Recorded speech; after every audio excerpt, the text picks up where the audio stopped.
gathering your friends in Niagara Falls, New York. Today is Friday, the 14th of April 2016. It is very cold outside, which we're not used to because I live in Florida. Yesterday we went to a baseball game, Blue Jays versus Yankees, in which we saw my favorite team, the Blue Jays, beat up on not my least favorite team. My least favorite team. Is it really? I'm a Mets fan. Yeah, but the Mets have other enemies other than the Yankees. Yeah, but the Yankees, it's a long-running thing. Like other teams But they come hardly and even fade. play each other. It doesn't matter.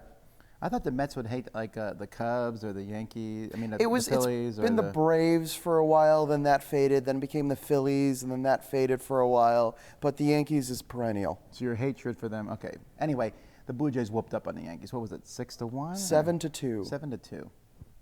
Well, it was a good game. And we went to see Snakes and Lattes Cafe. By the way, this is Gil Hova. Hello. From Blind Ferret Games? Formal Ferret. Formal Ferret Games. Why did I think it was Blind Ferret? There is a company called Blind Ferret that is reaching out into the game market now, but at the time, You Formal must Ferret enjoy seems safe. that. Yeah, well, I think adjective animal is always a safe bet for a game company name. So.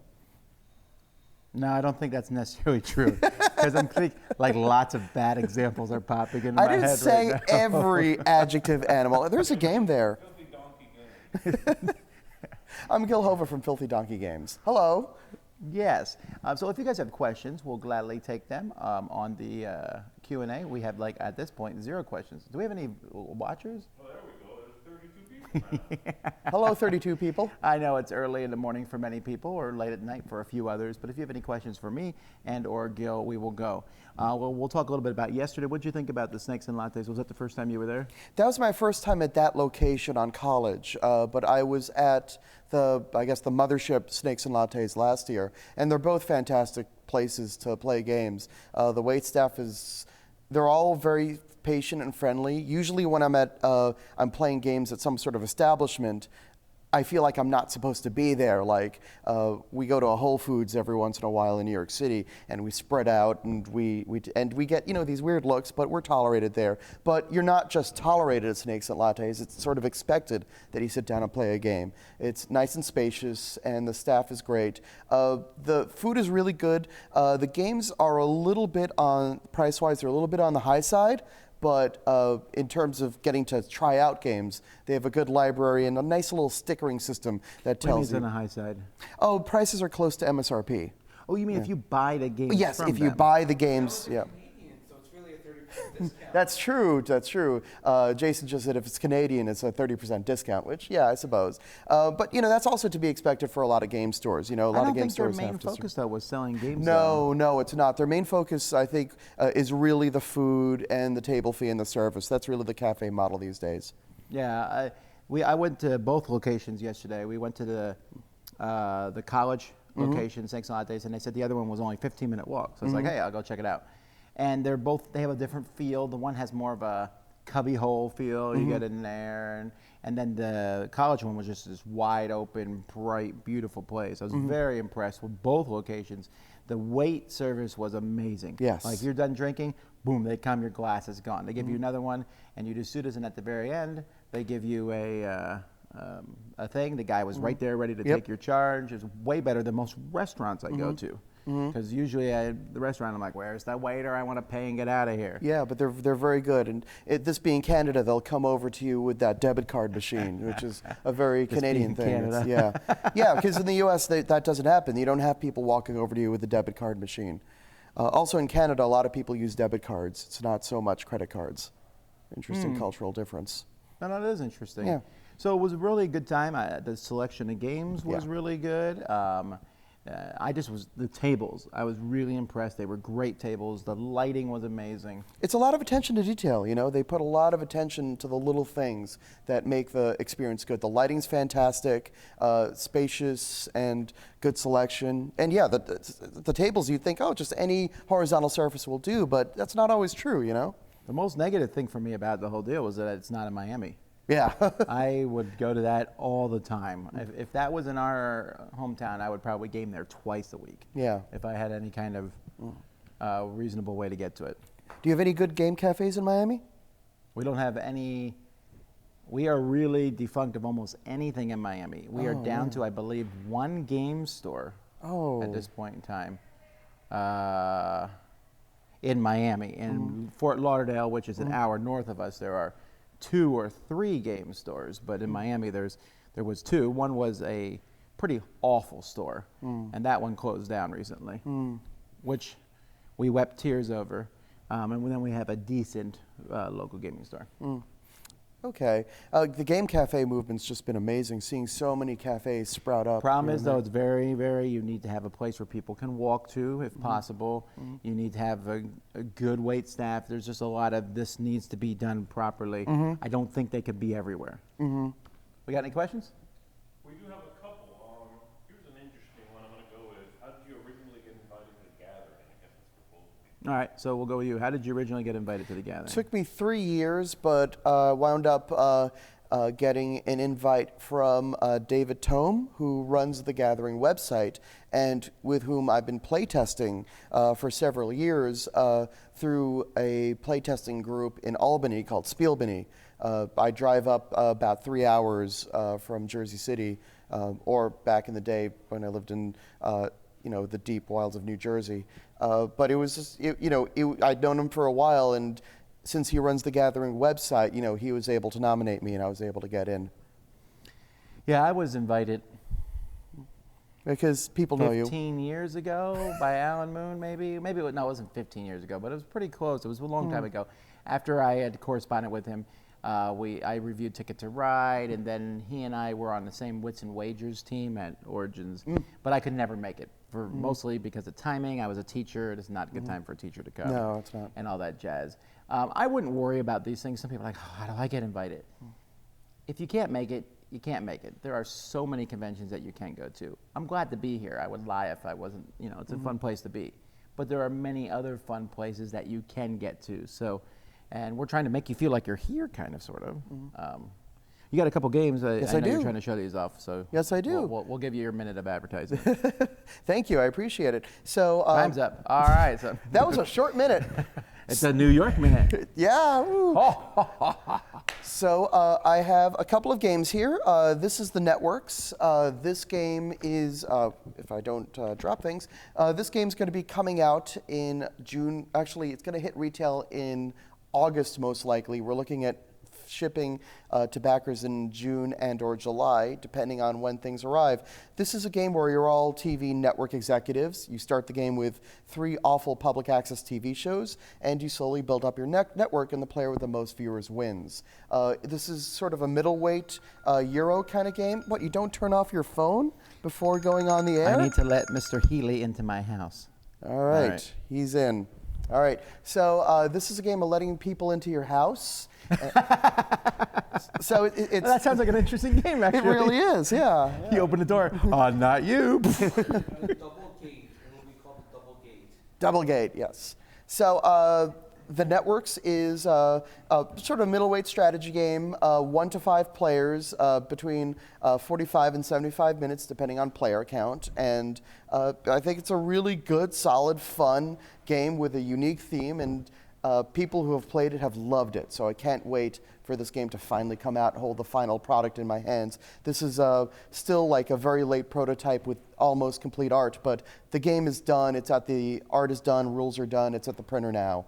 Is there an expansion where Netflix and Hulu comes in and takes them all out? Not yet, but I'd love to do something like that, where everything just falls apart. I also want to do an England expansion, like a BBC expansion, where one player is state TV and they have slightly different rules. So, but we'll see. That's still all on the drawing board. I don't even know what the England rules are. Oh, Cool. they're wild. Bad Medicine is out, I believe, Bad right? Medicine is out, and it's almost sold out. I have 50 copies left at home from my original print run, and I'm going to sell those at PAX East, and then this print run will be sold out. I'm going to have a Kickstarter next month in May for the expansion, which is called Bad Medicine Second Opinion, which will be about 100 to 150 new cards, and a new rule that changes the way you pitch drugs. But the way this game works is you're all pharmaceutical companies making horrible drugs. It's a party game, a pitching style party game, and it's very, very funny. I've heard stories. There's one player, one of my friends, told me that she laughed so hard she actually vomited. And I don't know if that's an endorsement for some people, maybe not for others, but it is it's gotten some ridiculously funny. I can sell it. I'm trying to figure out how that. I don't think I've ever run across that. I bet people who've wet their pants. I give myself a headache if I laugh too much. That's my thing. Okay, you get a headache. But yeah, I don't think I've ever met someone who vomited because they laugh too much. Like, what? Really? Maybe apparently. So I would never be funny around that person. Oh, here they come. My mother died. What do you?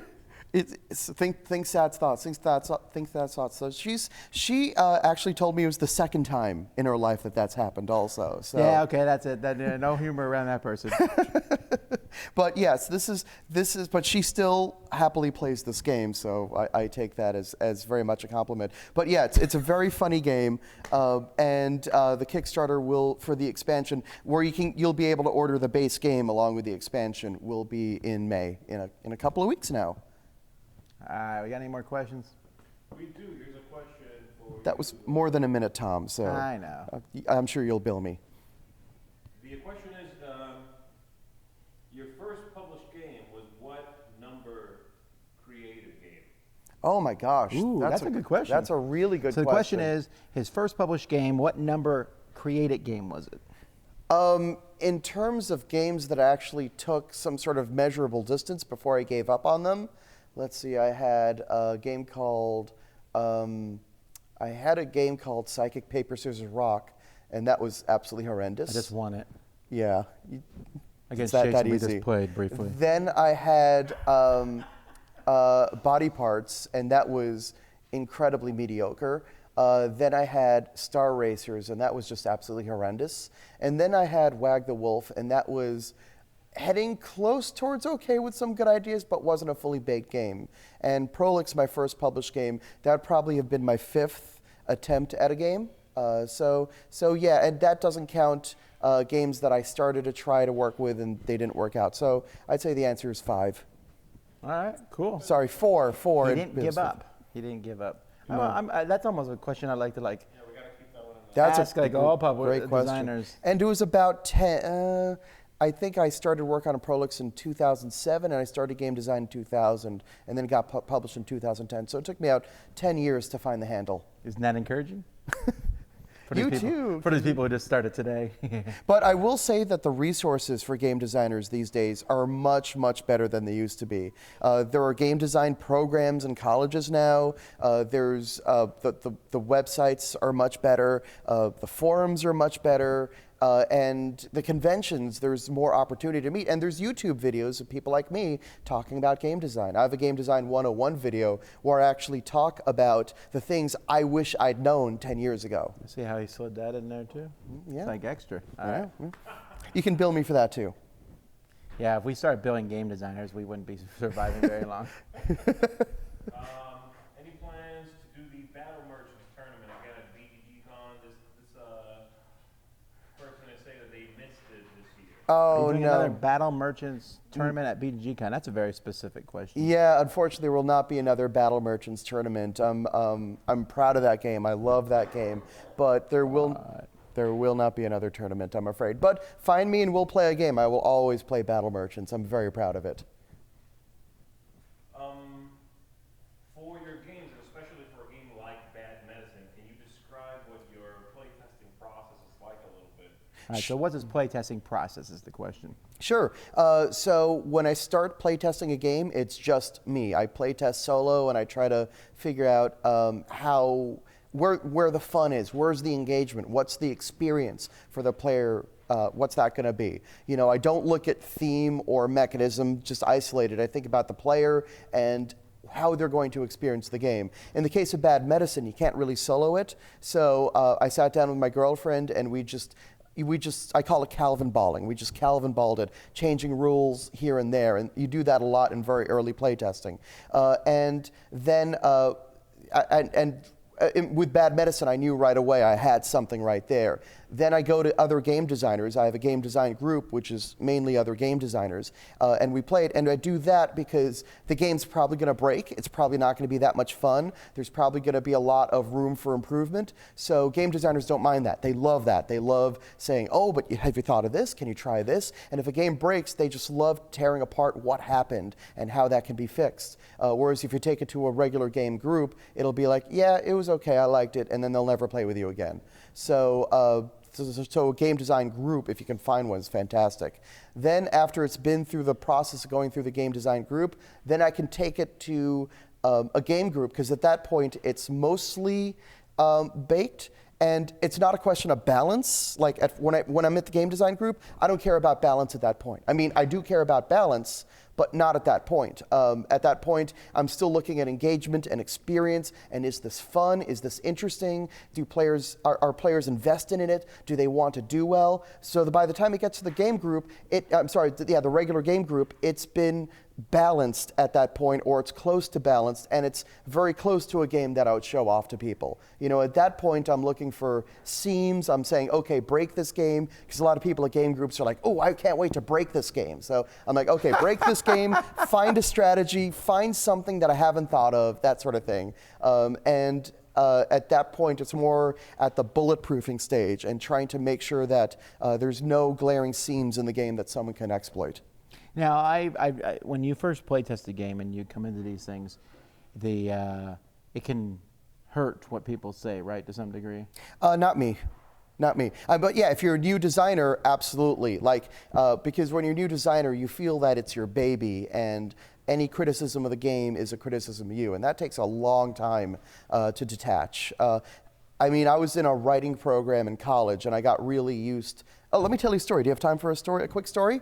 So in college, what we would do is we would exchange these short stories. You know, his phone is still on, people. His phone is still on. I said it was double gated because Tom actually has 2 gates to get. It's very secure. It's a very secure house. So yeah, we would print out our stories, and we wouldn't put our names on, so they'd be anonymous in theory, and we would pass them out, and there'd be all these people like looking at each other's stories and then sort of writing whether we wanted the story to be in the magazine or not. I was on a literary magazine. So there was this one editor who was she was a senior. Oh my gosh, she's a senior and she's so smart. She really knows what so she was really held in high regard, and I saw her pick up my story. I saw her read the first page, then she flipped the second page, then she quickly flipped the third page, flipped all the way back, wrote pathetic on the bottom, and tossed it away. And so, you know, that was one of my early experiences to criticism. And you have to grow a thick skin. That's awful.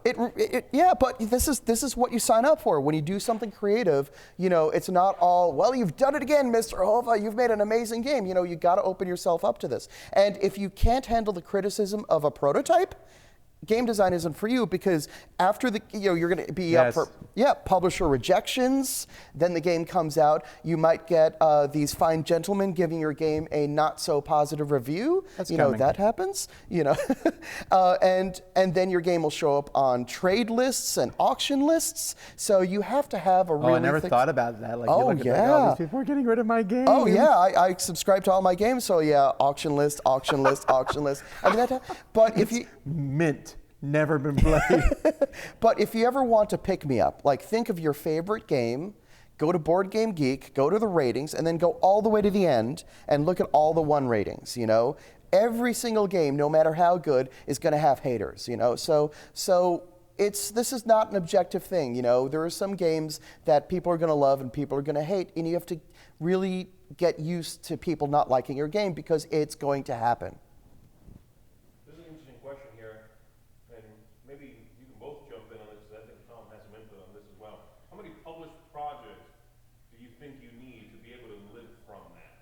All right, how many published products do you think you need to live is the question from.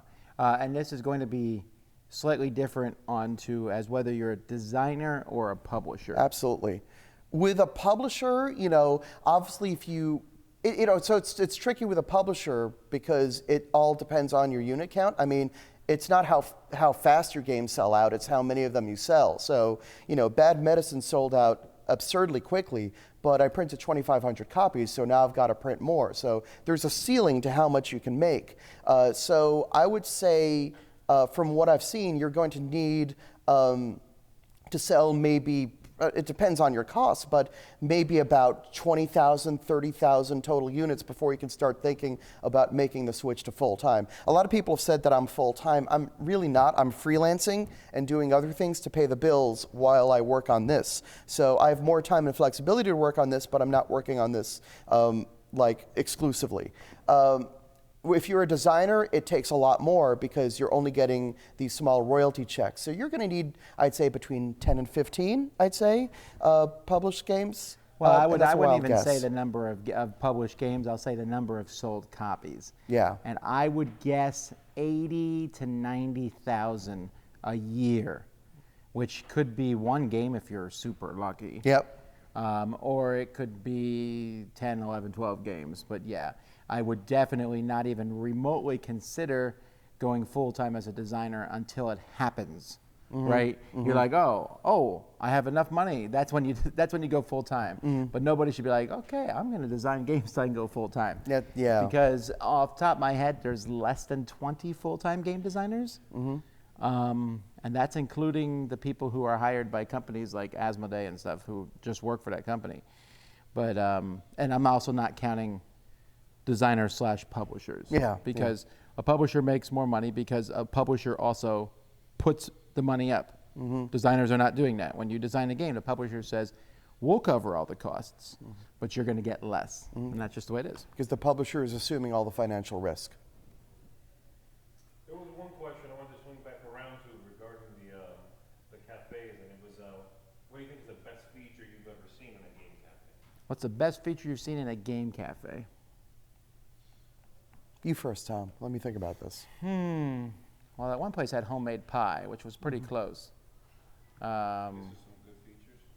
Homemade pie is a wonderful feature. You don't have to pick the one thing.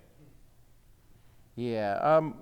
While I'm deciding this, Jason, if you can cover for me, because I'm getting another phone call. Yes, bring that's fine. Jason. Thank you. Pinch hitter. Okay, here we go. I'm a Yankee fan. I grew up in New York also. Oh, then you can get out. And This is going to be excellent, people. This is going to be a lot of fun.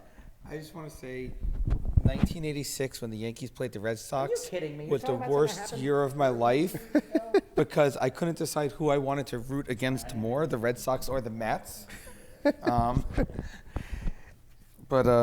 no, let's get into the game cafes. Well, me and Tom have been, well, Tom's been to more than two, but I've been to Game House in Los Angeles, which did have the best pie we've ever had. Thank you, Rich Summer, if you're watching, which I know it's early your time, but thank you for taking us there because that was the most amazing pie I've ever had at a store. And that was their specialty, is they made pie, dessert pies, and it was incredible. And of course, Snakes and Lattes, you should have seen the baristas. I mean, everyone's seen Holly on our videos, and the way they made the patterns on the coffee was incredible. It was an experience. It's really something. I mean, a lot of game cafes, I'm not much of a drinker, but a lot of people like how game cafes these days serve a little bit of beer. You know, it's not a place you get blotto, but, you know, to have, a lot of people like having just, you know, a beer or two or some wine just to relax and really fully enjoy their games. So I see that becoming a lot more popular. I think, like for me, I'd love to see more game cafes. I know this isn't totally answering the question, and I know this answer is very selfish and self-serving, but I'm a selfish and self-serving guy. So I'd love to see more game cafes have more designer events, you know, bringing the designer in. What we had at Snakes and Lattes yesterday, where, you know, we had like Mike Fitzgerald and Ignacy Travishek over and all these other designers.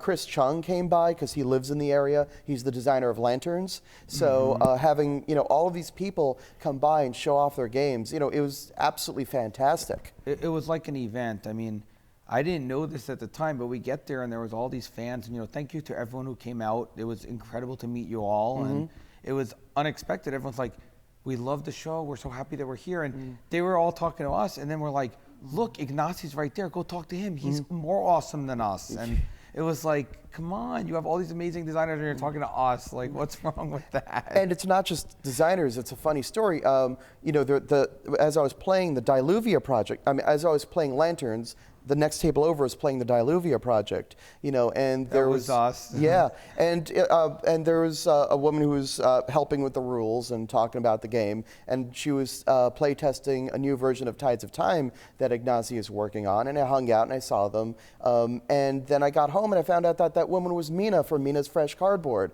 and I'd been talking to her online, you know, on Twitter, and she was kind enough to back the networks, but I had no idea, and I would have totally liked it, because her reviews are wonderful also, you know, she puts so much time and care into her reviews, her rating system, her photographs.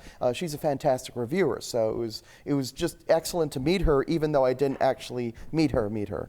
Yeah, speaking of Mina, and we're giving you a big shout out here because you were just awesome, is the publisher of the Diluvia project had read the rules on the bus on the way there and was like, I'm not sure if I get these right. And she comes over and she's like, no, this is how this works, and this is how this works, and just explain the whole game to us. And me and Tom were like, oh, we get it now. And it was just such a revelation to have someone come up who I think knows more about the Diluvia project than anyone except for the designer.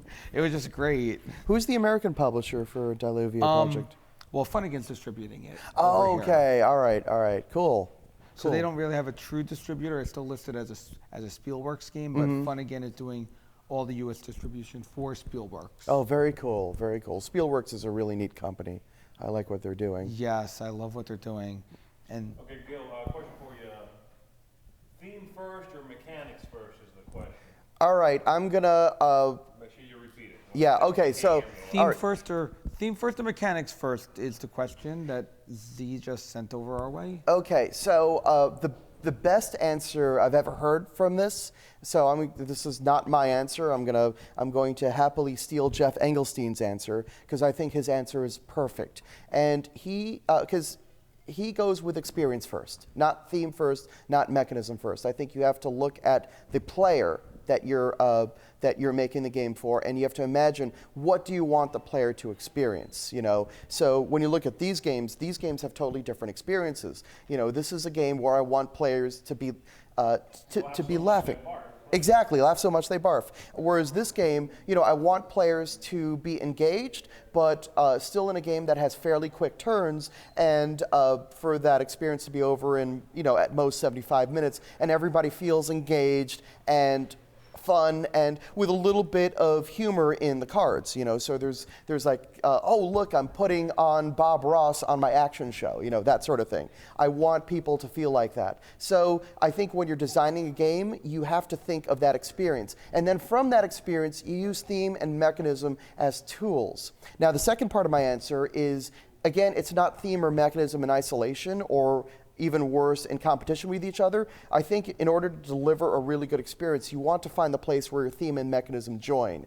You want, because that's where the rules are going to be easier to explain. That's where your game is going to be better at offering a story that the players can tell, that sort of thing. So, for example, you know, in the networks, you have a card, you have one star who always dies in everything. You know, he's the star like every show, he always dies. So you can kill him off in the first season, and he gives you a lot of points in the first season, but he gives you nothing for the rest of the game because he's dead, his character's dead. So that's the kind of thing where the theme and the mechanism work together, and the player can tell a story. And I'm being very careful to say, it's not the game that tells the story, it's the players who tell the story. So think of the player experience first, and then work off of there. You know, and theme and mechanism are just tools.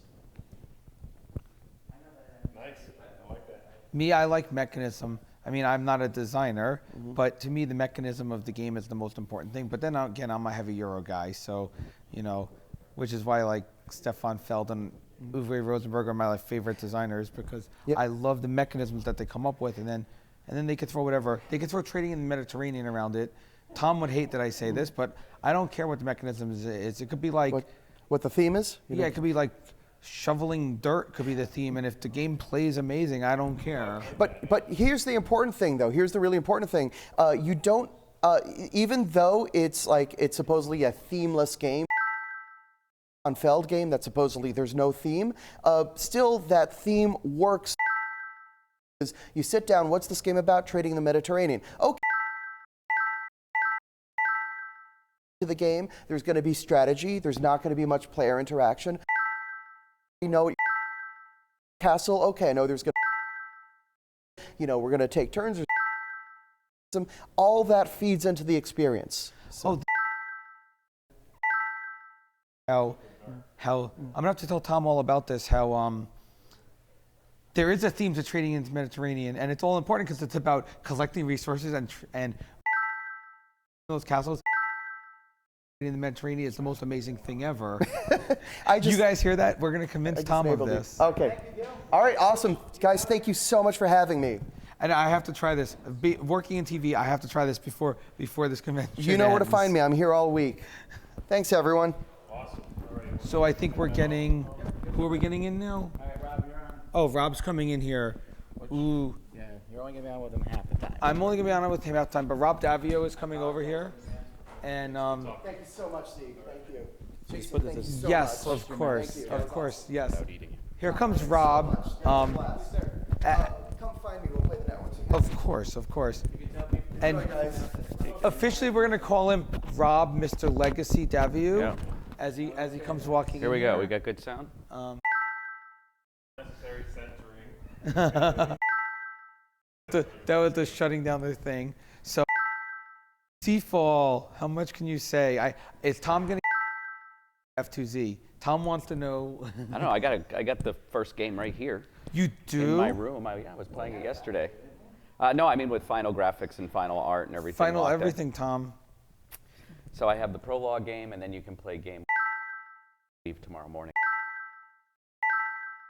Okay. But I mean, there's a lot of people that don't know about the game yet. So this is. SeaFall started working on, and then it took 3.5 years to finish. It is a legacy game, sort of designed from the ground up. The players play leaders of a province, and so you are going out to sea to explore islands. The way I pitched it to Plaid Hat when I first left is I wanted to make Indiana Jones in the 16th century.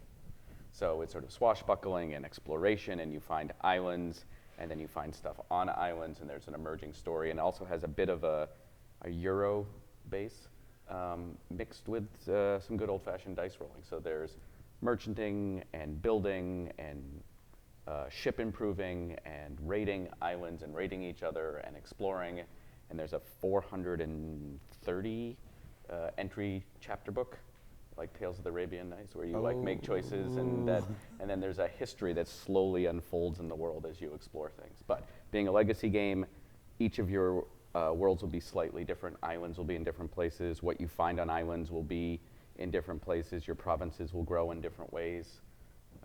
And choices you make in one game are going to affect the next. Choices you make in one game will affect the next. Will you be able to rip something? Oh, listen to this. There's a question from the audience back there. Okay, so define replayability. Well, okay, for example, Pandemic Legacy Yeah, is possible to replay, but it's going to be very similar. it's similar. Yeah. Risk Legacy could have been very different. Yes, Risk Legacy was more sandbox play, where you can have very different experiences. Pandemic Legacy was more of a defined narrative. I would say SeaFall is somewhere in between. So you will get to play more of it after. You mentioned how many games, approximately? It's about 15 games. The difference in this is there are milestones out, like significant moments where it might be, have 4 buildings or sink a ship or these different moments. And they will say right on them, unlock, if you're going to unlock the next part of the story. So players have that in their control of how fast they consume the content, although some of them will be hard to get to. Every playtest we've seen is about 14 to 16 games at a normal pace, but the game does have this ability that if you just ignore them for a game and you get into an all-out war and just attack each other, and ignore the milestones, then the game will just wait until you're done fighting, or merchanting, or building, and then it's like when you're ready to pick up the story again, we'll be here. And I've tried to, and let's see if I did it. I have no idea. I've seen games where people rarely raid each other and kind of play more of an engine building game with minimal conflict. That'll be me. Tom will try to attack me, and that'll be me doing just the engine building. And then there are other groups which are, as soon as you leave your port, you're going to get attacked, either your ship or your home. And they're different styles of play, but hopefully both of them hold up. No, it sounds very interesting. So you actually came up with this before Risk and obviously before pandemic. Not before Risk. Not before Risk. Risk came out. I saw how much people liked opening the packets, which I really underestimated how much that was like this little birthday present moment. So I thought, well, what if I make a game that has, instead of like 7 or 8 or however many there are in Risk, what if it has 400 moments like this? And so, selling a blank board largely in an open ocean, and then you sort of fill it in and find things along the way. So you get these little micro moments of discovery rather than, just like 6 big ones. That was the original idea. No, it sounds incredible. SeaFall, you guys have to get it when it comes out. It just sounds incredible. Thank you. It's going to be up for pre-orders on Plaid Hat in about 3 weeks in May. I'll be shouting about it. And when are you guys actually releasing it? There should be some at Gen Con and then rolling out into September. Which means get at the Plaid Hat line early at Gen Con if you're going to be there, because the games fly off the shelf in their booth every year. Yeah, and my kids will be there, and it'll make me look really good if there's a line, because they don't believe that anyone. They just see me in my office working by myself.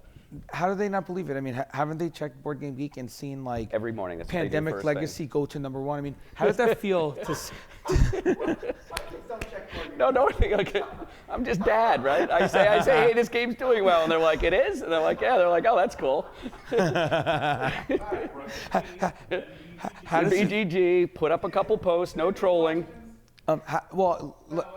Let's get some questions from the audience, but we don't. But tell me how it felt like watching Pandemic Legacy just go up and up, and now #1 on Board Game Geek. Very surreal, right? Like you put something out, and I'm always like, I think this will work, but actually, but you're not sure. And then it came out, and I'm like, oh, that got a pretty good opening. And then it started going up, and Matt and I have a bet, and I still owe him a bottle of wine. I should have given to him this week.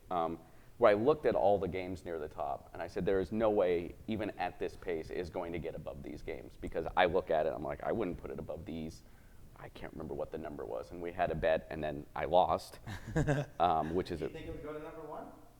I gave him an over-under. I forget what the exact number was. I said by December 31st, I said like 12.5 or 7.5 or 18.5, wherever that number was. I said it will not be above this number, and he picked the under or the over, however you want to define that.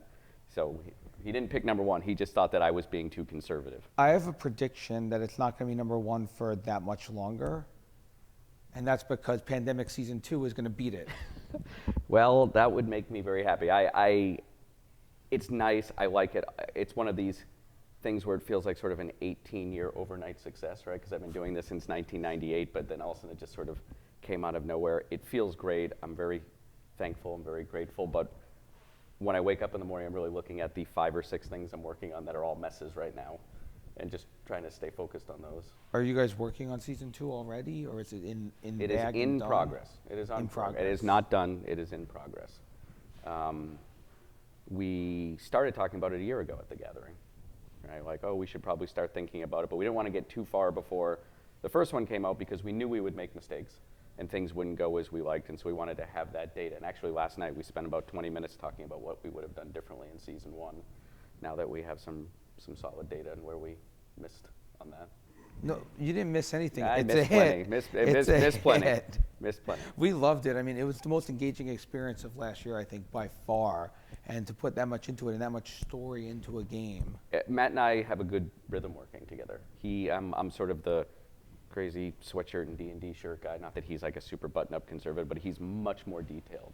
He will fill a notebook silently watching playtests, and I'll be walking around the room making jokes, right? Like, so we have this energy that kind of complements each other pretty well. So you guys did a lot of face-to-face on this. You didn't just do emails back and forth. It's not emails. We do video meetings. Ah. Because he's in San Francisco and I'm in Massachusetts, so we will have anywhere from 1 hour to 3 hour meetings. When we're really in the middle of it, it'll be every day 3 hours for like 2 weeks, and then it might be in a different period, like twice a week for an hour while we're crunching data. So it has ups and downs. But I've learned a ton about how to get the most out of polishing a game from Matt and his process. And if I can get focused enough, I will use it on all my games. So in that regard, I mean, obviously, Risk Legacy was yours, and SeaFall is yours, and Pandemic you did with Matt. what's the kind of the differences of when you do something on your own versus doing it with someone else? I cry less when I'm on video with other people when I get frustrated. I actually do very well talking. It helps me learn like what's in my brain. I articulate my thoughts and realize what my thoughts are by talking out loud. So when I'm by myself, it's much easier to get stuck, right? Because when I'm typing, my brain doesn't work right. And the joke I make, which is not much of a joke, is I almost got a dog, so I'd have someone to talk to in my house to not go crazy. So I'm a little bit, or quite a bit slower by myself. And when I have someone else, they say something, and then I say something, and I get that energy going back and forth. And also, you know, whether it's a developer, whether it's a publisher, whether it's your friends, whether it's your playtester, you always need an editor or a series of editors saying, you know, that's dumb, or I don't like that, or I want to play it this way. And you know, it's when it's one brain of this is exactly how the game's going to be. It's just one person, and the game's going to be played by hundreds or thousands of people, and you need to make sure you have all of their experiences taken into account. You know, it won't please everyone, but the idea is to get as many people's voices sort of early in the design process or throughout the design process, so you know where you've made mistakes. So is there any other designers that you're working with at the moment on other games?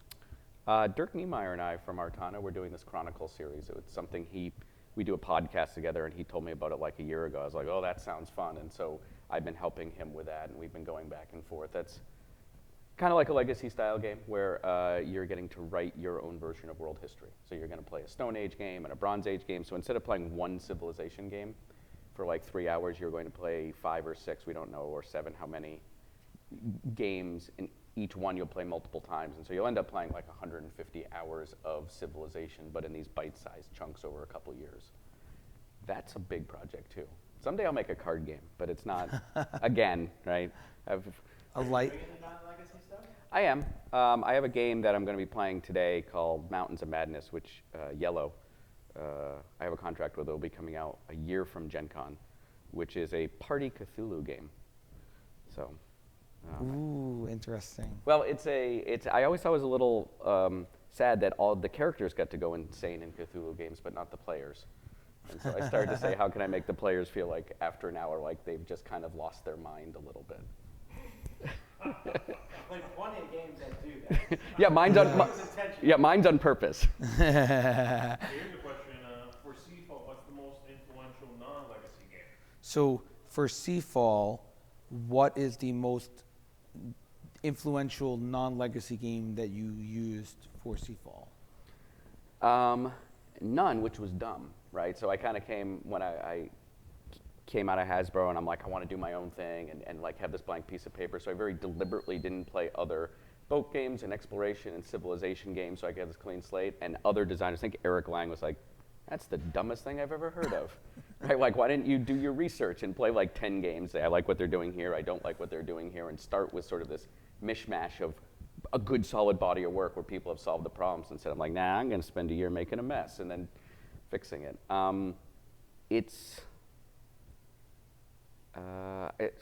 People will tell me, they'll get done, and it's like, oh, this is like this, and this is like that. I'm sure unconsciously some stuff is in there, but in my head it was me just reinventing the wheel for whatever reason I chose to do that. I won't do it again. Now when I start a new project, I look at who else is doing stuff in that area and be like, oh, that's pretty cool. It's a good starting point.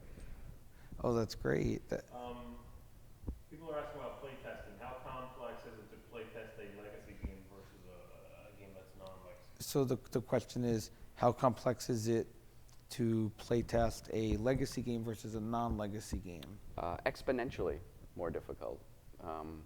So if I got a playtest group here or anywhere to play 10 games, I would get a lot of data about 10 games, right? What do they like? What are they in balance? If I get people to play 10 games here, they have playtested one campaign or 2/3 of a campaign with one group's play style with one version of that game.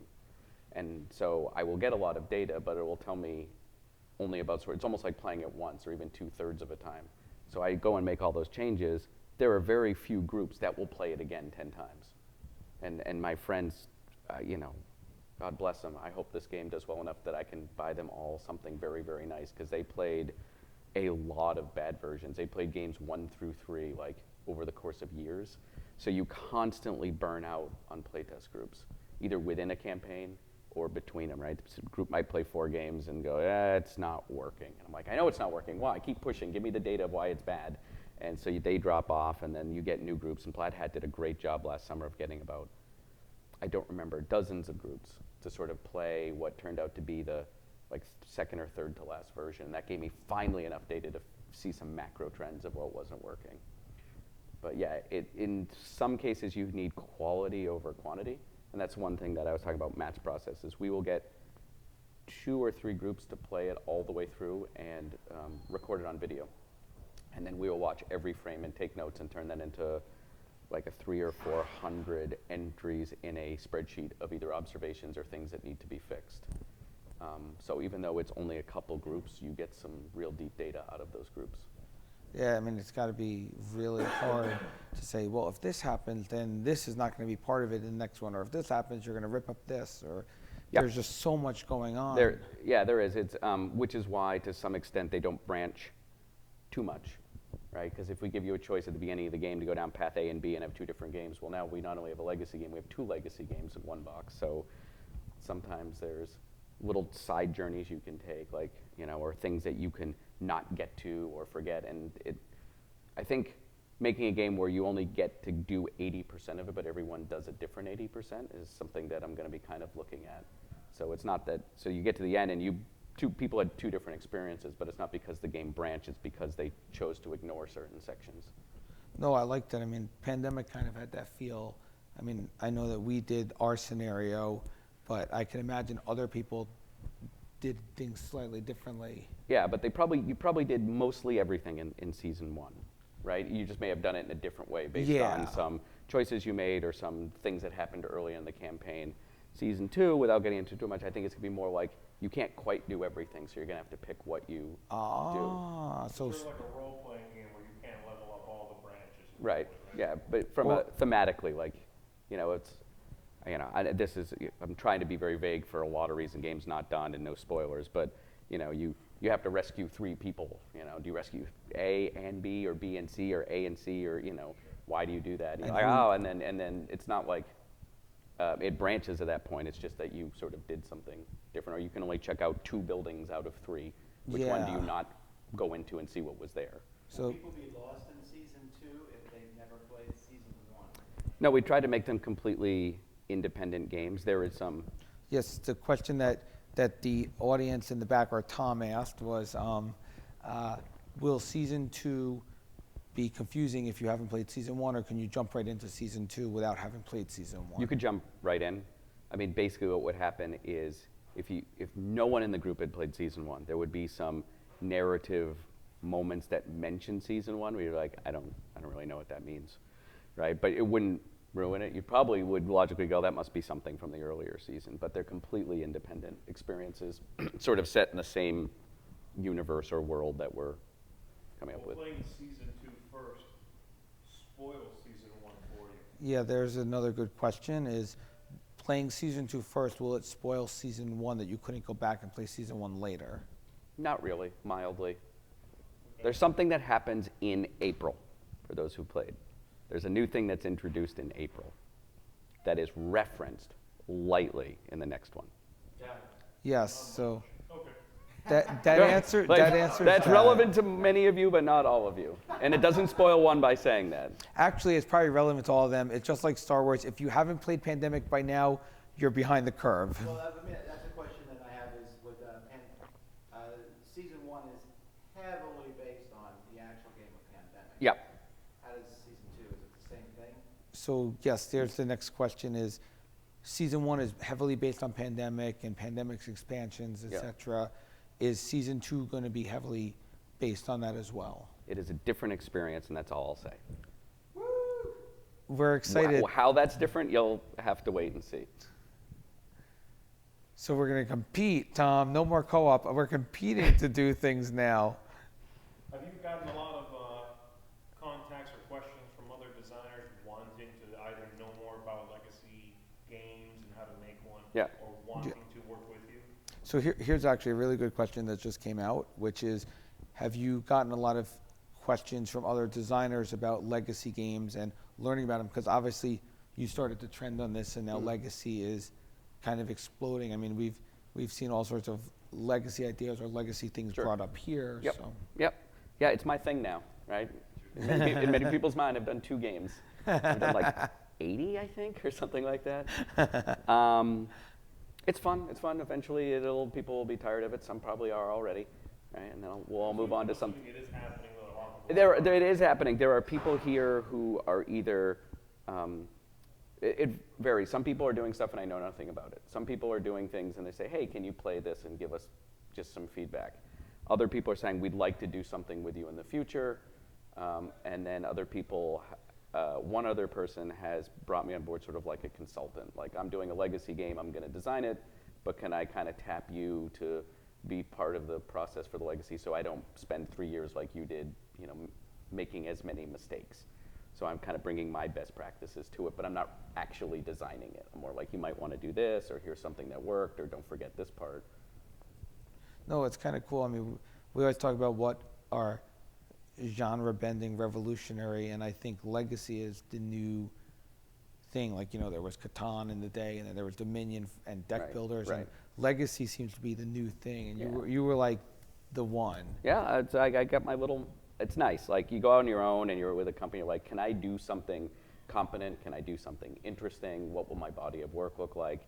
And, I did something that has this little moment of being cool. And, like I said, in 5 years, people are like, oh, you're the guy who, like, I'll be like disco. And, we've moved on. That's, like that was fun, but I got to get a new sound, right? I can't be making disco in 1988. So. Make legacy games on paper. Yeah, he's in paper. Like, he's a guy. Remember when people used to do that thing with the stickers? Open the envelope. Yeah. Well, what were we doing? We were crazy. So, I'm very thankful of having this moment, and I recognize it's a moment, right? And I just want to make Yeah. interesting games for as long as I can. Well, speaking about that, here's an interesting question. Someone's asking, is it monetarily worth it to make a legacy game versus non-legacy game because of how much time Yeah. you're putting into it? Yeah, so the question is it monetarily worth it to make a legacy game versus a non-legacy game because you have to invest much more time of your work time into it? Yeah, it takes about the time it would take me to make 4 to 6 other games. So you do 4 to 6 other games, and, well, the answer is I don't know. Like, Pandemic Legacy has exploded and done well, so it's a kind of a false benchmark, right? If SeaFall comes out and does well, I'll be like, oh, I think this is worth it. But it will take me, the first one I make that doesn't do well will be probably the time where I say, okay, I can't continue to put all of those resources into something. Like, if it does well, it tends to do better than average, but if it tanks, then it's going to be a lot of time wasted on other things. So it comes down to, like, stocks. Do you want to put all your money in one stock and hope it takes off, or do you want, like, a mixed portfolio where you're, covering all of your successes and failures with the other ones? It's like making a AAA movie. Right. Where if it does great, wonderful. If it tanks, the studio is like hurting. Yeah, yeah. So I'm in that Exactly. same place, but I don't know. I'm just kind of figuring it out right now, so I don't have a solid answer. Have you had a chance to talk with Ignacy at all? He has a really interesting thing that he's doing with First Martian, where he's doing the legacy of how the card decks go. Mm-hmm. It's based on Robinson Crusoe, and it's in space, and he's got, instead of having a deck of cards, he's doing a app for it Yep. where as you play the games, the choices you make will change what cards go in for the next game. Have you thought about app stuff? I haven't thought about that stuff. I'm excited to play that game. I feel like everyone here have a smartphone? 5 of us? Yes. Right, like, we're getting to the point where you just can assume that people can do it and have an app, but there's a sort of resistance within the gaming community to bring stuff electronic from your pocket into it, although in mass market, like the Hasbro games, there have been electronic doodads, going back to Dark Tower and Simon for a long time. So there has been a hybrid of electronics and cardboard for quite a while, and so I'm keen to see how he's doing it in this. I mean, the idea of a digital card deck is really appealing, like reshuffle. That's what's nice about a deck builder digitally, like reshuffle, take this in, take that out, show 2 people, but not all 3 people. Like, there's a lot of things you can do, but there's a understandable, and I feel it myself, sort of cultural resistance to, hey, get your technology out of I want to feel the card, I want to shuffle the card. Well, some people don't want to shuffle them, they want to sleeve them and not bend them. Well, thank you very much. For Thank coming you. on. Yes, thank you We're so gonna much, switch Rob. out, and I'm going to switch you with Z. Yes. So come in and grab the mic. And Here comes Friedemann. You're gonna switch on here. And can I just say, before I go off, I just want to say I got to play 3 of Friedman's games. Let me do that. And I need something to talk about. Did you get to play this year No. to get over the jet lag? I don't know why. It was just so. You were gonna say all the games are awesome anyway. The worst jet lag I had. Sometimes I go to Europe. You know why? Because everything is awesome. I don't know. Everything is cool when Yesterday was Jason the first plays day I your really game. slept. Any prototype is awesome.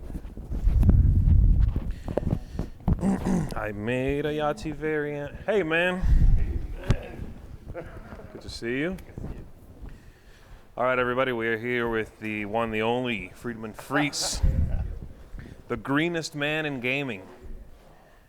It sounds like you do a lot of rallying for the planet, is what this sounds like. The greenest man in gaming. I don't know. Is that what Power Grid's all about? No, there's cold power in there, man. The best power plant is That's true.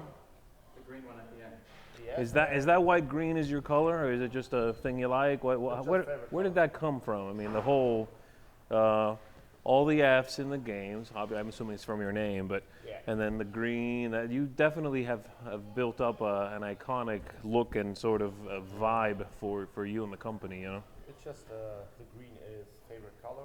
We had some times in the late 80s, early 90s, where where it was like always a race for who gets his color in that game.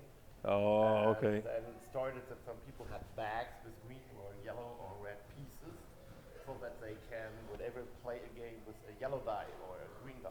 So some people had their personal bag. So if they had a lot to play with their exact color.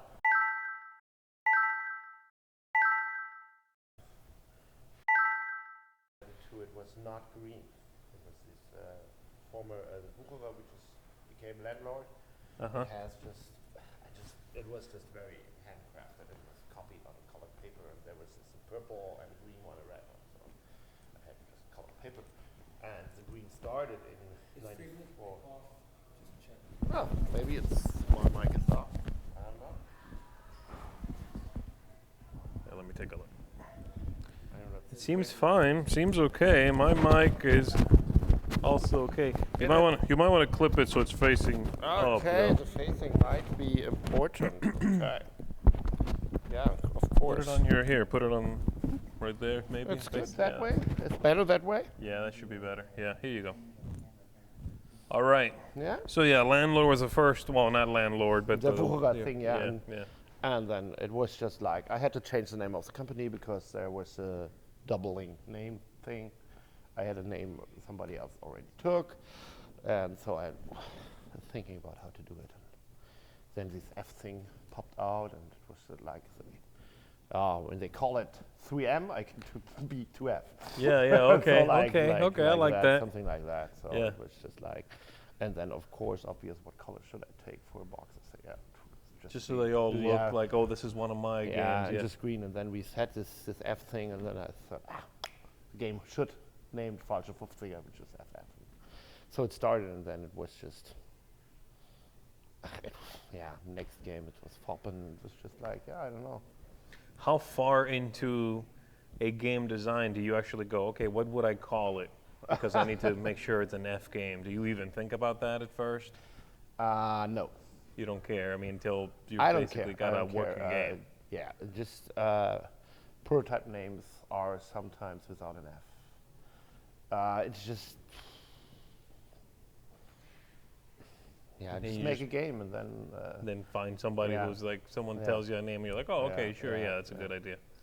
It's in German. It's easier to find. There are more words with F's. I don't know why it is. Just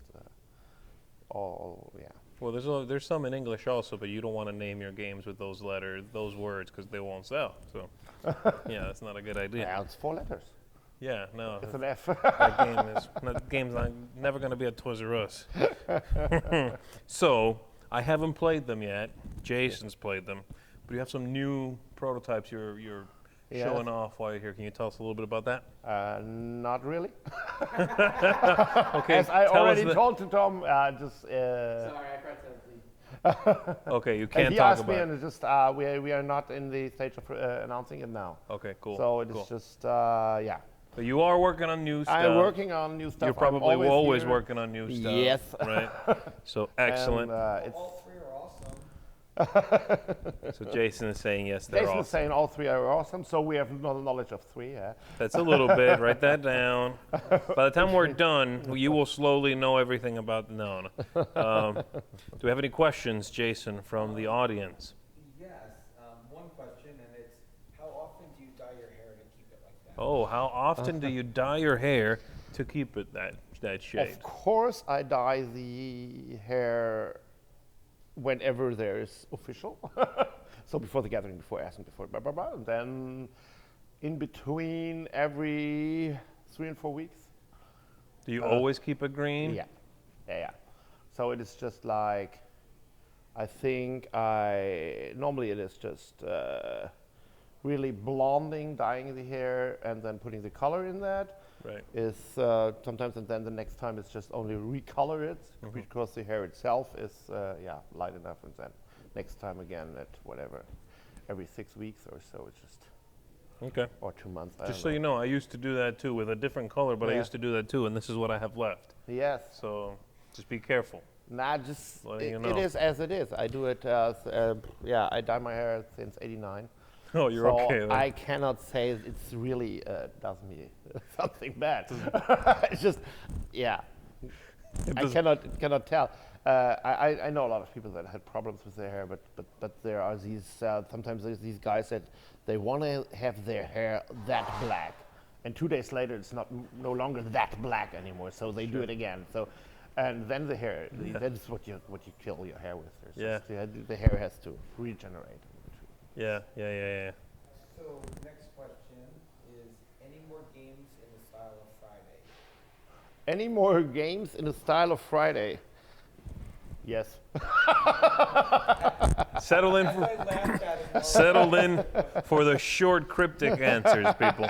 That's what you're gonna get from Friedemann. No, of course, there's the possibility of working on solitaire because I like it and I like this puzzling aspect. And It's probably very easy to play test also. it is kind of easy to play test, yeah, but it's very challenging to play test. So yeah, but okay, yeah, it's easy to play test. There was a reason to make Friday because I had my firstborn son on my arm in the nights and he could not really sleep, but I had to do something with my mind, and it was just like pacify him, just that he can sleep. And when he sleeps, whatever 2 hours, I must sit next to him because of these nights. And so I designed something I could work on while I'm doing that. Sure. So I made a solo game. So Right.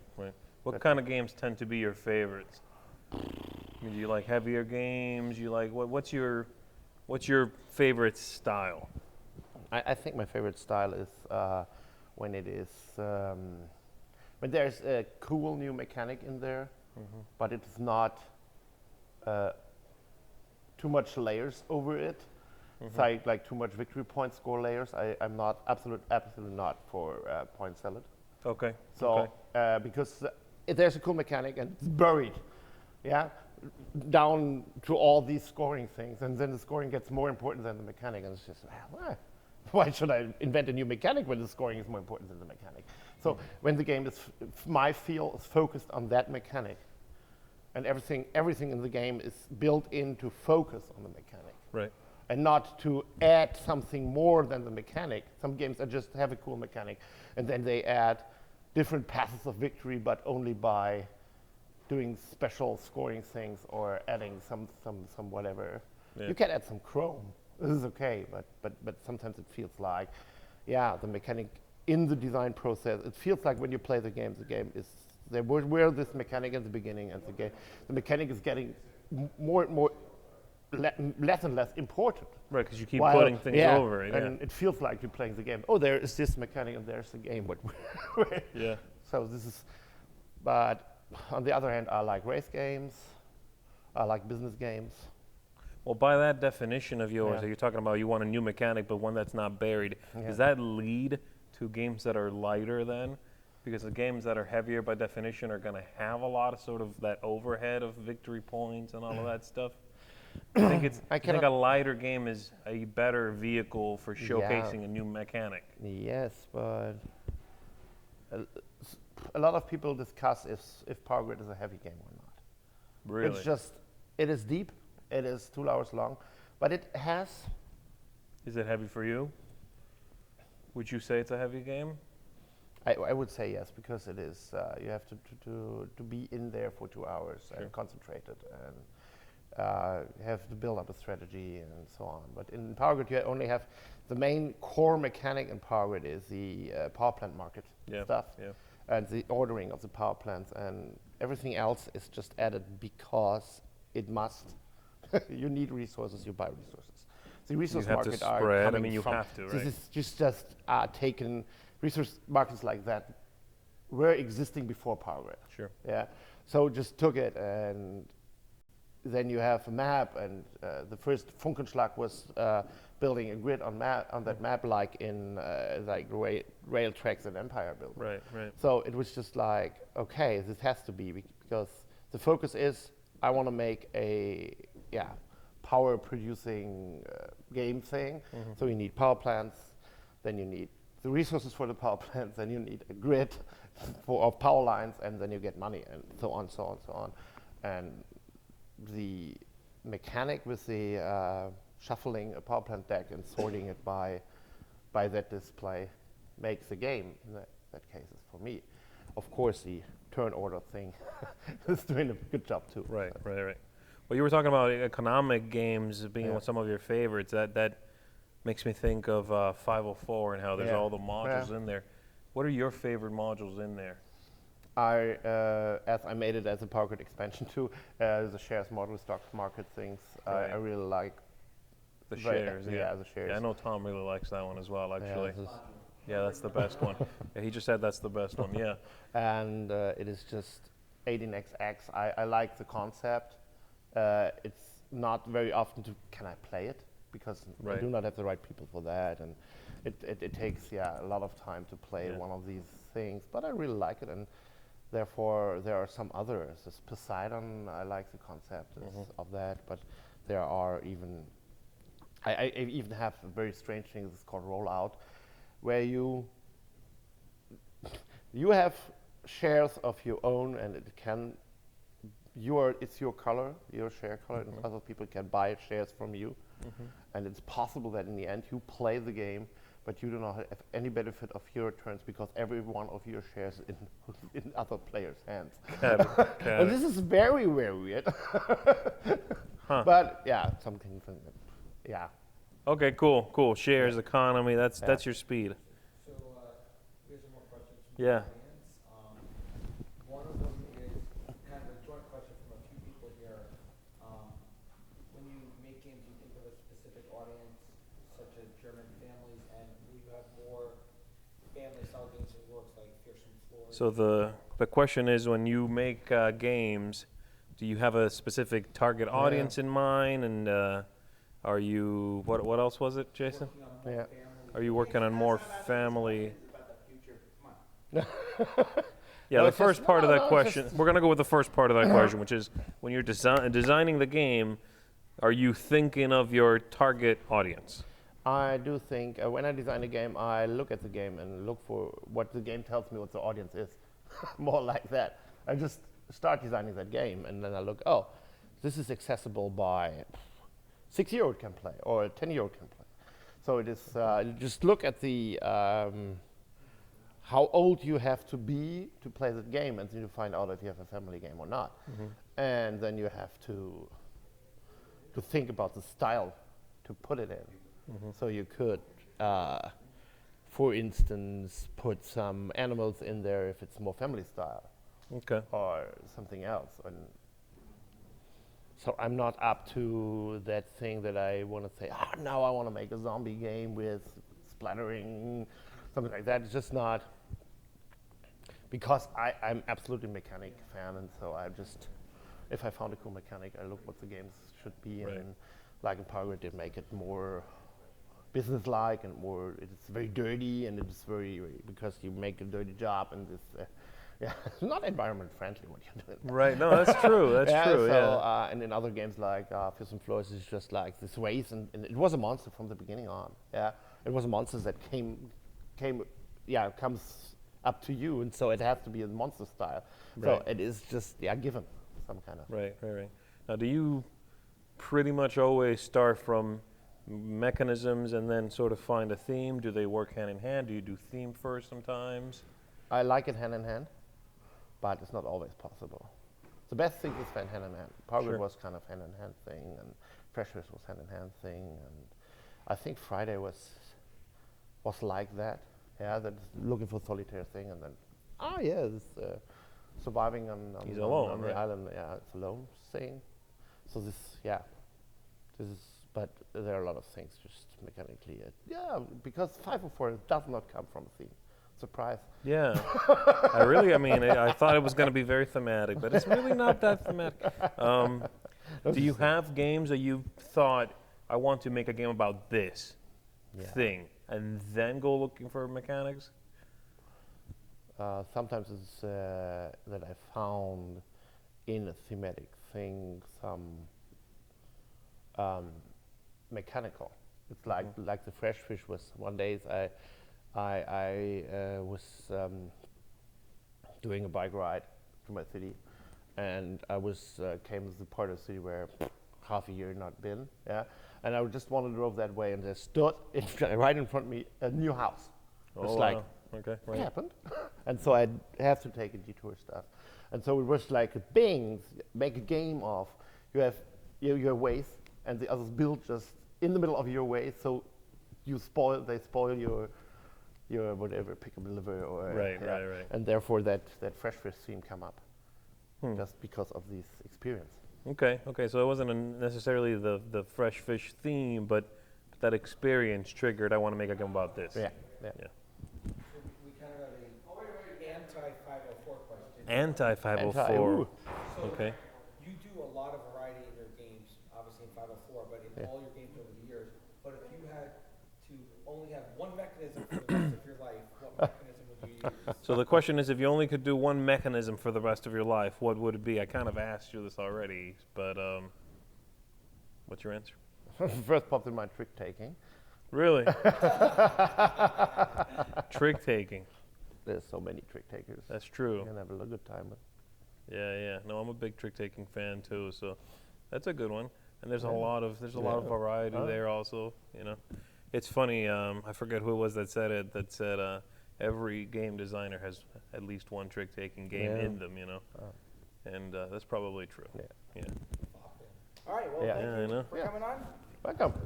I appreciate it. We're going to switch out. I'm going to switch with you, Z. Okay, you got it. Great. All right, good talking to you, my friend. I'll see you. All right. All right. Just see if we So you want to put it as high as you can. There you go, sir. Hi. How you doing? Let's flip that on you there. Go for it. Want me to go for it? Hang on to that if you would. Let's put that right there then. Bam. Perfection. All right, I gotta sit with Tom. You gotta sit with this guy, I'm sorry. Jason, let's see quick tweet out something about this. I would have stayed there. He, Well, you moved right in. I do. All right, well, we are here with Alan R. Moon, and I've always wondered this, how important is the art? Because on Board Game Geek, I see it, but I don't always see it on the games. Oh, really? I think it's on most games. Is it? Yeah. No, the reason it's a very simple reason. When you go in the military in the U.S., they make you add your middle initial to your name. So everything you sign, you have to have your middle initial. Okay. I'm surprised more people actually don't use their middle initial, but yeah. I mean, at least when I went in the service, that's what you had to have your middle initial. What service were you in? In the Air Force. Oh, okay. Yeah. Oh, that's cool. I did not know that. Yeah. You'd think you would do more airplane games. You'd move the trains. No, I love ships and trains. All right, so the big thing last year was the Ticket to Ride expansion. Yeah. With those that kind of like, Ticket to Ride had been kind of like, not dying out, it's still selling very well. But like, is there another expansion? Then this expansion came and it really changed things up. I think it's The tech tree is pretty big change. I think it's an illusion though, because I think the mass market is, it's a mass market game now. So Right. So the gamers think that that was like the big new expansion, but in fact the game is selling great. And, Oh no, I understand. I'm not saying that it's not selling great, but people who are like, where's the next map? Yeah. And the last maps had some interesting things, but this one felt like it changed. Yeah, no, this the one most this one since did. Markland. I mean, I think Pennsylvania was real simple to counteract that UK was probably the biggest changes. Yeah. What made you pick Pennsylvania? Yeah, I mean, that's a funny story. That for years, my friend Eric Arneson says, we should do Pennsylvania because it's a very rectangular state. And I was like, we're not doing that. We're not doing that. So last year I started teasing him because I was going to do Colorado because that seems like it has all the railroad history. And so I told him, I said, we're doing Colorado. And he goes like, why not Pennsylvania? And then Colorado didn't work out, so I went to Pennsylvania. I suddenly thought, okay, it is a rectangular state. So last year I was teasing him a lot, and I said, do you want to come up and look at Colorado? And he goes, really, you did Colorado? So he came up, and then I told him I was just kidding. And then I showed him the Pennsylvania map, and he was so excited. And I said, you realize I just made this as a joke, right? So I could have gone around, I could have kept that up for years. You're so. a mean designer. No, yeah, it was great. It was great. So he was real excited about it. And I'm amazed how many people who live in Pennsylvania, are really excited about it because their city is on the map, and people who aren't, whose city isn't, they're a little, bummed that it's My city's on the map, so I'm okay. Yeah. It's a good thing. Yeah, but so that's, and we might do Colorado actually, because I need a second map for 2018, I think, yeah. All right, well, there you go. Colorado coming sometime. It might be, but it might not. Okay, so there's been a lot of things going on over the years, and nowadays you are Ticket to Ride guy. Yeah. But before Ticket to Ride, a lot of people don't know that you had a small company of your own. Oh my God, yeah, that was a disaster. And you sold millions of copies, I hear. Oh yeah, millions, yeah. So what got you into that world? What made you start your own company? Yeah, I think lots of designers get frustrated when they can't sell their games, and nowadays people just Kickstarter them. Back then, I didn't, have that option. Would you have? You think? Maybe. I don't. It would depend how much I knew. Like I know what I know of Kickstarter now. I mean, if I was in the same position, I don't think I would do it because I just don't think it helps you in the long term as a game designer. I think you're still better off trying to sell games to game companies. And I think most designers, one of my basic beliefs is if you show a prototype to maybe 5 companies and they all say no, they're right. So I've always said that. So I think just go back and work on it, or just put it in the closet and work on the next game. There's a point where you're not right and the game companies are right. And it doesn't really matter even if it's a better game than they think, they're not going to buy it. So just why would you want to Kickstarter it and have it come out and be a failure? That doesn't make sense to me. So you had these different games, and then what was the first game of yours that you think people really went big? Was it Elfin Roads? No, well, yeah, that was, the big one. Airlines came out and helped my reputation a lot, I think, and then the 2 White Wing games, Santa Fe and Elfin Roads, and then there was kind of a downtime until Elfinland came out, and then when I started working with Aaron, we had tons of good ideas, and we had a lot of good games, and the only thing that really derailed us, not derailed us, but sort of was bad luck with us, was we brought out 3 really good games in 2001, but 2001 was the year of Carcassonne. And then, so if I had anything to do over, I would do that over and bring those games out in 3 different years. I'm trying to think what those games are. One of them's obviously 10 days, I'm guessing. No, San Marco, Das Amulet, and Capital. And so if I had done those, that's right. if I had done those games in 3 different years, it would have been so much better. But they come out in the year of Carcassonne. It's horrible luck. That's just horrible. I would feel bad for you, but like 4 or 5 years later, then. Well, okay, but it's just you only get so many chances, with good games, and I feel like what I tell game designers, what your realistic odds are. You have Settlers, you have Carcassonne, you have Ticket to Ride, maybe Dominion, although Dominion to me is a little bit of a different niche. Those are the 4 successful games in 25 years. That's what your odds are as a game designer, really. And Pandemic, which is following a different course, I think could be number 5, but it's following a completely different course. So, but even 5 and 25 years, that's, you know, the odds are just like being an artist. There's millions of artists in America, and 1 out of 100,000 is going to be successful. When you made Ticket to Ride, did you feel like, hey, this is the game? No, not at all. I mean, if anybody did that, they would just do it, you know, I would have done it 30 years ago. So no, I mean, you never know. I mean, I would say when we play tested, it was really fun, but the really good reaction I got was when I showed it to Days of Wonder, and they were like so excited about it, and that got me more excited about it. You know, and the story for me is that I had sent it to 4 companies. None of them looked at it in those first couple of weeks, so then I asked them for it back, and now, of course, they all regret that choice, which is kind of cool. Which is, you know, and they said to me, oh, you know, if I'd played that the first week, and maybe they would have, or maybe they wouldn't, but. Yeah. That's true. Well, I mean, the success of this Yeah. gets everybody saying, oh, you know, Yeah. maybe exactly. I could be Yeah. the next designer to do that. No, yeah, it's good to have the dream. I mean, I just think I think most designers don't do the right things to further their career, but even the ones who do, and I felt like I did a lot of good things. I think even with all that, it's like 90% luck. You just have to be lucky. You have to be in the right place at the right time. Everything, each step down the road has to be right. And that's it's sort of discouraging if you think about it, but not really, because everybody has their dream, and it's like you follow your dream, and you could be the one. I mean, it's like, you know, it's like winning the lottery. It's like being an artist. It's like being an actor. There's, you know, for every successful one, there's hundreds of thousands who aren't. And But do you feel like when so you have this massive success, yeah, can any game you make from now on live up to that? tough. It's tough. That's why I really haven't published many games, because I'm looking for something that's really special. So I have tons of people say, you know, do you design games anymore? Yeah, I've got a storage room full of prototypes, and you know, and I still enjoy it. I don't work as hard because I don't have to, but yeah, I love design. I'm hoping to show some things at Gen Con, but you know, there's not any urgency to do that, so it's nice, and there's no pressure. But yeah, I would like to have another big game. That'd be great. We got any questions from the audience? A ton of questions here. Oh, there's an audience? Oh, is this live streaming? This is live. Oh, hey! So don't curse. Okay, I'm sorry, did I? No, not you. Okay. Oh, who did Friedemann? Ticket to Ride question first, which is, what was your first thought when you realized that Ticket to Ride was becoming such a massive hit? Okay, so you find out Ticket to Ride is a massive hit. It was nominated for the Spiel. Yeah. It's getting almost straight positive reviews. Yeah. The sales were doing well. I felt like when I went to the Game of the Year award ceremony, I felt pretty confident that I was going to win. Now, you know, You weren't up against pretty tough yeah, competition no, I either. could have been hugely disappointed, but I was feeling pretty good. So that was a pretty happy year, but it was also stressful because if it hadn't won, I would have been back to a regular job.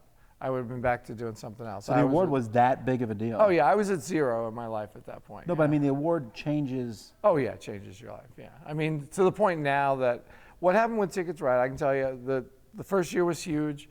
Sales went down, but they were still good in the second year, and then it did a steady increase until the iPad version came out, and then they just went up to the next level, and now they're very steady increase every year. We have 2 products coming this year. I don't know if I'm allowed to tell you that, but they're really both big products. They'll both I only know about one of them, but yes. Yeah, one of them's going to be out. You know, they'll both be out fairly soon, and they're really cool products. So I'm excited. So this is a big year.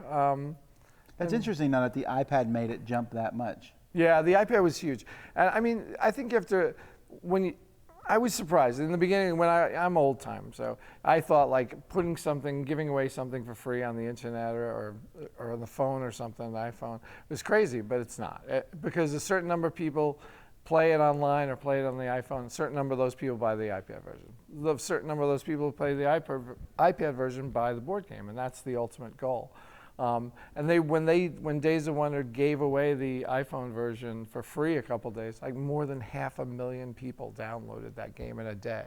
And that's just unbelievable. So I mean, just the potential audience is so huge at that point, even if 1% of those people buy the iPad version and then, you know, down the line. So That's really huge. interesting. But I mean, the most fun for me, I mean, I can tell you what success means to me. Success, 4 times a year, I get royalty statements from Days of Wonder. My wife and I open that email up, and then we do a little happy dance around my office. That's what life is these days. So, next question they're asking is, what game did you create that is you feel is your best game? Ooh, what is your best game that you feel that you've designed? Wow, I mean, it's so influenced by money for me because no, it is. I mean, because I like, money doesn't make you happy. I've always been a happy person. It just makes your life so much easier. And it creates some hassle, but it's worth the trade-off. But it just makes your life so easy. So it's, in that sense. And I've been working on Ticket to Ride for 12 years now. So, I still enjoy it. I still, it's a challenge and I enjoy it. But I don't know. I mean, I really like some of the simpler games. Like for me, the best design experience probably of all was Walk the Dogs. Man, that's the Simply Fun game. Simply Fun game with all those dogs inside. Yeah, it. I mean, because basically what we did for the design process is we had all these dogs and we just sat at a table and tried to come up with games for them. And really that came from something else because we were trying to do a Monopoly game. And so we had all the Monopoly pieces on the table.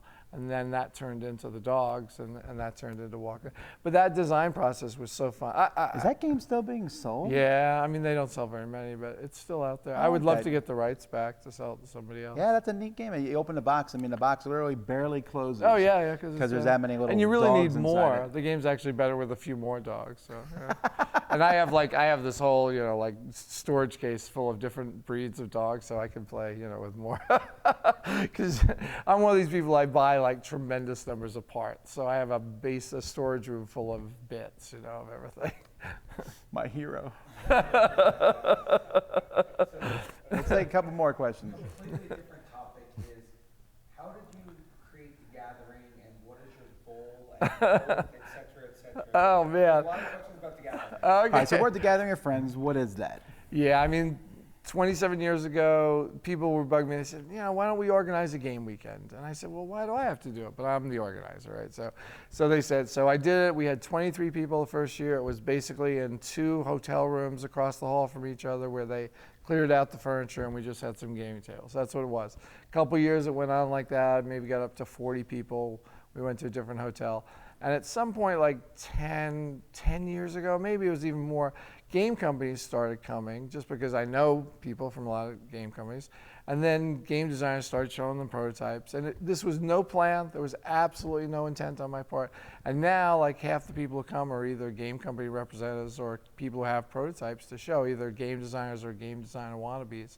And it just developed. I had nothing to do with the way it's developed, really. It just... And for me, it's still a place I come, and there's 400 people that I like, and I feel like I can hang out with, and yeah, I mean, you can't have 400 best friends. I mean, I have some best friends, I have some good friends, I have some friends, I have people I like. I mean, it's, I mean, it's just, but there wasn't any real intent, and there still isn't any real intent to do anything with the industry. It's just that it's a great place for designers to show prototypes. It's a great place for game companies to look at them because there's no other agenda. There's no sales, there's no promotion going on, and it's just very relaxed. And you can go out, you can play the prototype with somebody from a game company and then go out to dinner with them. It's great. It's not like, you go to Toy Fair, you go to Gen Con somewhere, you get half an hour, and it's so stressful, and they're distracted because they got so much else going on. So it's just very social. Yeah. All right, one more question. Give us a good one. Okay, one more question. Completely different topic, but what do you think about the so low percentages that the designers get from the game, since they're the creators of the game? Obviously, they're not the financial backers, but they're the creators, and the percentage of money that they get from the sale of the game. Man, versus publishing. someone doesn't understand the industry again. But okay, so why do designers get so low a percentage of the game? Yeah, I mean, I think it depends. When I started out, the norm was kind of 4 or 5% royalty. Right. I think for established designers, it's probably more like 7 or 8 now. I don't consider that to be low. And I think the difference is if the game sells 5,000 or 10,000 copies, that's one amount. If the game is selling 100,000 copies, it's a different amount. So I don't think it's bad. I mean, it's bad compared to like Star Wars, I've heard Star Wars license and stuff now are up to 20 or 22%. Yeah, they're pretty high. I mean, that's crazy. I don't know how you can make a profit when you're paying that kind of license plus the designer. You know, but that's one of the reasons designers' royalties are so low. If you put a 22% license on a game, and then you can't afford to pay the designer or anything. But I don't think even 5% if the game sells pretty well, I think designers do okay. The trick is, you know, you can have 20 games a year. If they only sell a few thousand copies, it's going to be tough to make a good living. So you need at least one hit, and it's tough. It's just like being an artist. I mean, that's what I think is like your odds are just so tough.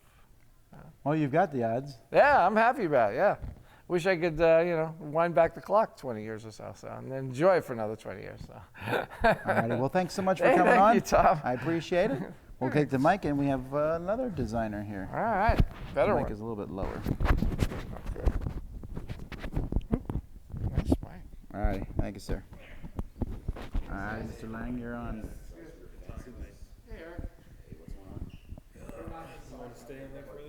Just for a bit anyway.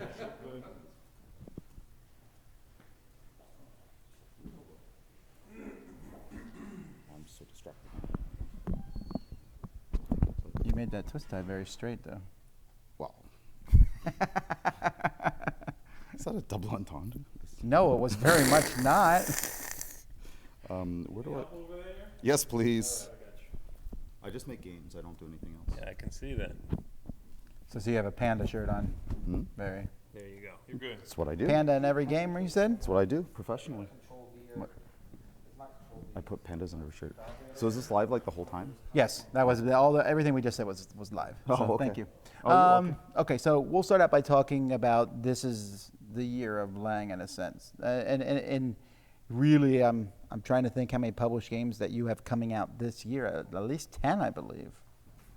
2? Maybe 3. No. See that? So Well, then there was at least 10 games announced. 'Cause there was certainly a lot. Well, so it's this is the illusion. I am working on like 11 games, but I'm always working on between 10 and 11 games at any one time. It's just that every year takes longer. Every game takes longer to make because I put more time into it, and especially because of Dice Masters and Blood Rage and even XCOM and stuff. I have a little bit more financial security, so I have more luxury to be able to spend more time on games and not have to hit deadlines as much. Sorry, publishers, but Oh, they don't watch. they're like, that's why. But so games take me a lot longer to make. So I'm working on games a lot longer, which is why they're all crammed together. But I think we announced 4 games at Gamma. And All with Cool Mini or Not. There was several games you had with Cool Mini or Not, right? just 2. I think Godfather and Bloodborne. Yep, those are the only 2 we announced for CMON. We also announced Munchkin trading card game and Arcane Academy for IDW.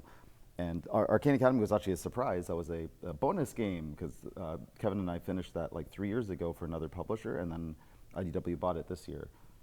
I love that little game, so I'm glad it's coming out.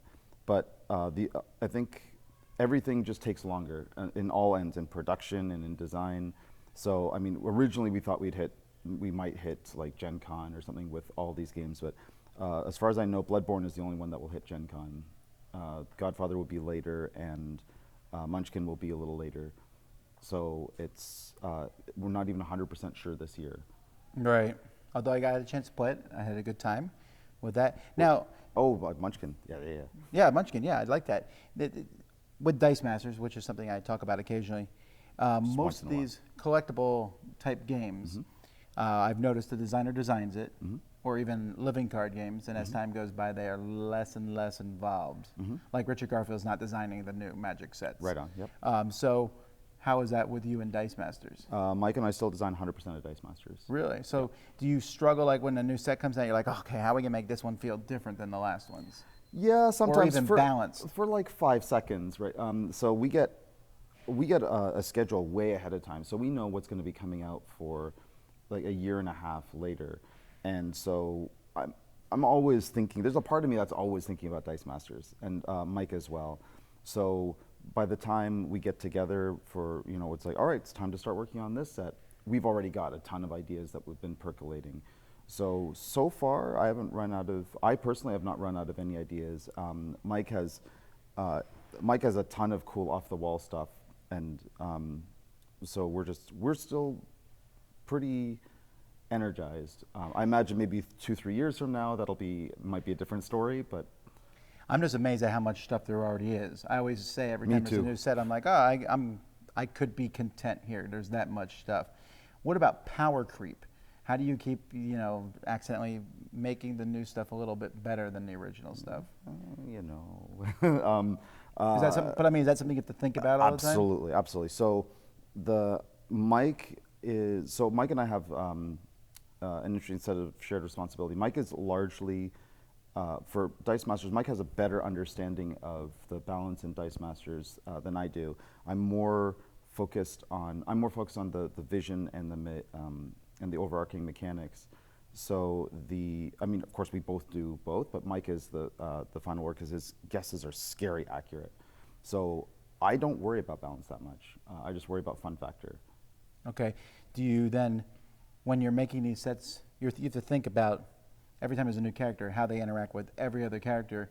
Do you think about that as a whole, or do you just worry about the universe? Like, for example, when you made the TMNT, did you say, well, how's Shredder going to work with Professor X? Right. Well, we do. I mean, it's not like we sit there with a spreadsheet and go here's how this interacts with every single character ever.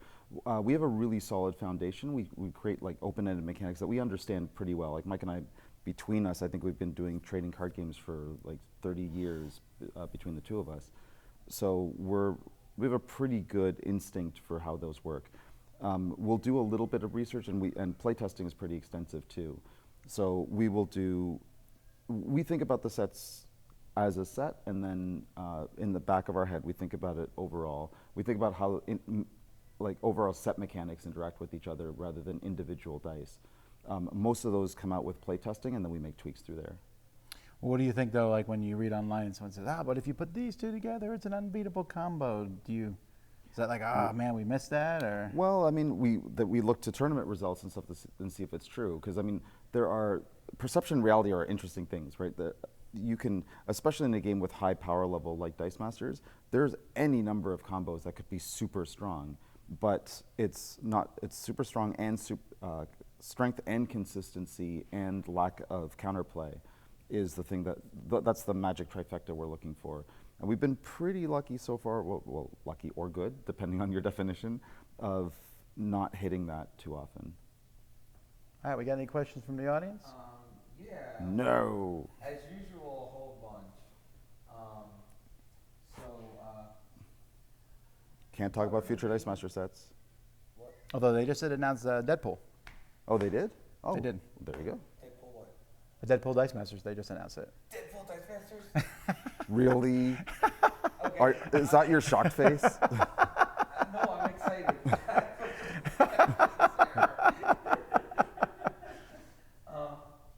are we now? Now you're going to be distracted. I know this is off topic, but they're saying how you seem so comfortable in your skin the way you can just be like a cool cat. Like, how does that? Z has called you that before, actually, but he's called many people that. Say that. I still use the word cat. So. I'm sorry. Why are you comfortable all the time? It's so cool and everything. How are you so cool? Moisturizing, balanced diet. I don't know. I guess maybe more the thing is a lot of designers seem very nervous, maybe, and you seem like you don't care if people buy your games or not. That is kind of the thing you exude in a sense. Yeah, I do. I do what I want. No. So I'm a little bit of a, I don't know what you want to call it. Like, I'm a bit of a niche designer. Like, I like the kind of games that I like, and it turns out there's a really big audience for it. I believe the term you used the other day was with murder. With murder. Take a game name and then add with murder, and that's what his games are. Right. Well, not all my games are with murder. I got a game with about pandas coming out next year, so there's no murder in that. But with murder. But I mean, so the way I'd summarize it is I would rather make a game that with its highest aspiration that 50,000 players really, really love than a game that 1 million players buy and then put in their closet.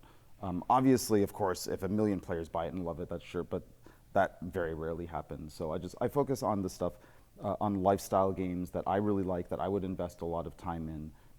And if the audience is there, it's there, and it turns out it is.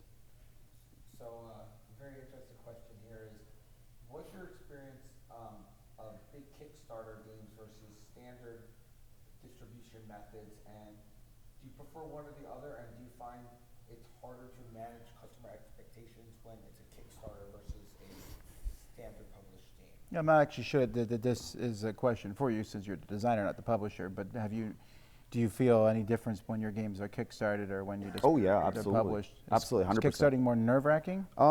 They're all nerve-wracking. I mean, like any game, so how nerve-wracking the game is based entirely on what came out already. So like since Blood Rage came out, any dudes on a map game I put gives me like apoplexy. Right? It's like it's not going to be as good as Blood Rage. Toss, right?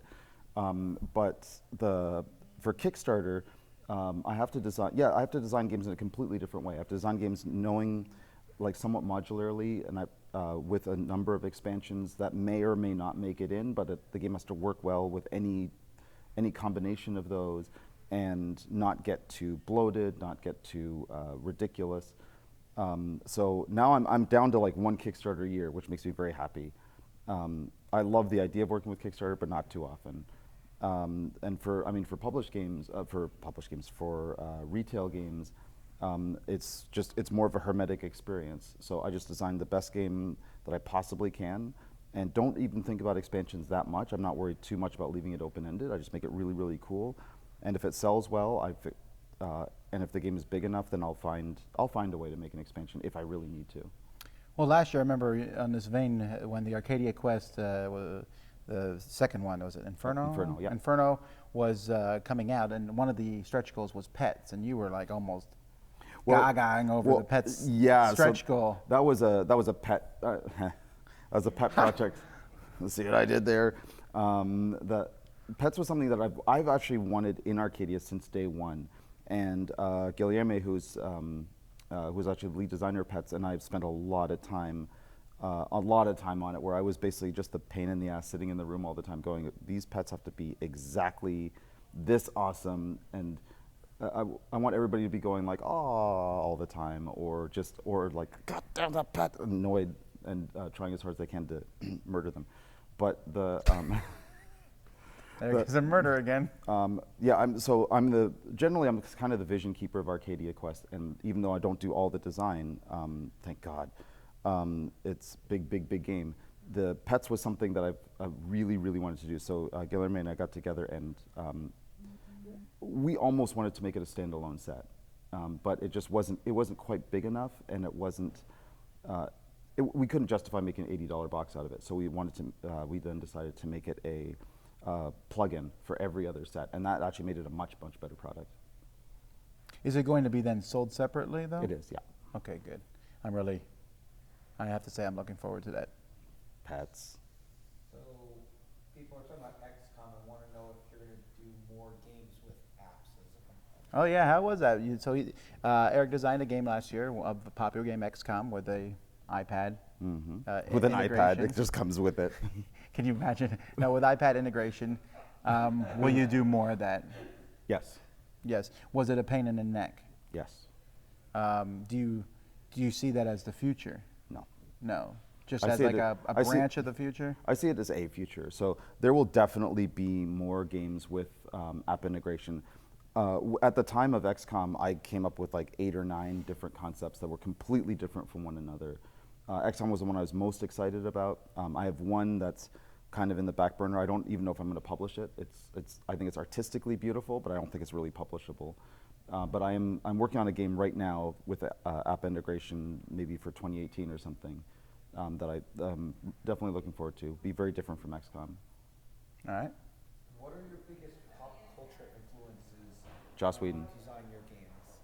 Really? Yep. Oh yeah, absolutely. So the question was, what is his biggest pop culture influences?